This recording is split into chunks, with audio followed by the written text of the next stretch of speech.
కదా మీరు గవర్నమెంట్ వాళ్ళు ఏమైనా సహకారం ఏమైనా అందిస్తారా మేడం?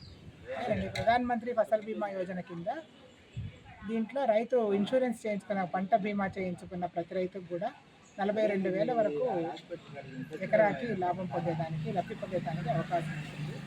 ఇది వీళ్ళ పంట కోత ప్రయోగాల ఆధారంగా మండలాన్ని ఒక యూనిట్గా కన్సిడర్ చేసుకొని దాని ప్రకారంగా మన నష్ట శాతాన్ని ఎస్టిమేట్ చేసి దాని ద్వారా రైతుకి ఈ యొక్క లబ్ధి అందించడం జరుగుతుంది.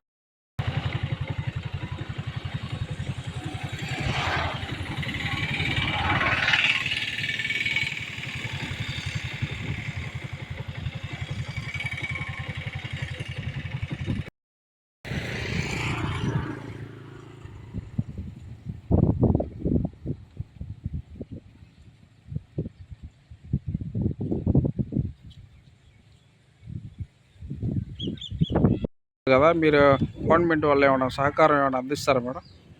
ప్రధాన మంత్రి ఫసల్ బీమా యోజన కింద దీంట్లో రైతు ఇన్సూరెన్స్ చేయించుకున్న పంట బీమా చేయించుకున్న ప్రతి రైతుకు కూడా 42,000 వరకు ఎకరాకి లాభం పొందేదానికి లబ్ధి పొందేదానికి అవకాశం ఉంటుంది.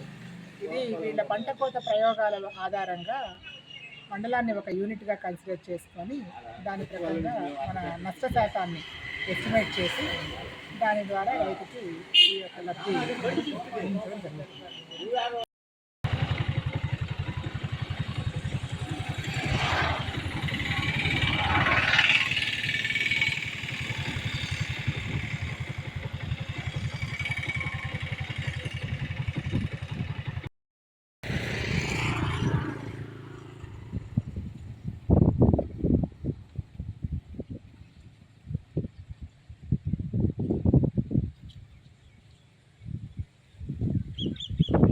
కదా మీరు గవర్నమెంట్ వాళ్ళు ఏమైనా సహకారం ఏమైనా అందిస్తారా మేడం?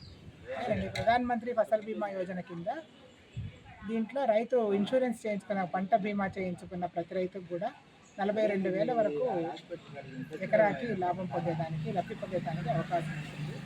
ఇది వీళ్ళ పంట కోత ప్రయోగాల ఆధారంగా మండలాన్ని ఒక యూనిట్గా కన్సిడర్ చేసుకొని దాని ప్రకారంగా మన నష్ట శాతాన్ని ఎస్టిమేట్ చేసి దాని ద్వారా రైతుకి ఈ యొక్క లబ్ధి అందించడం జరుగుతుంది.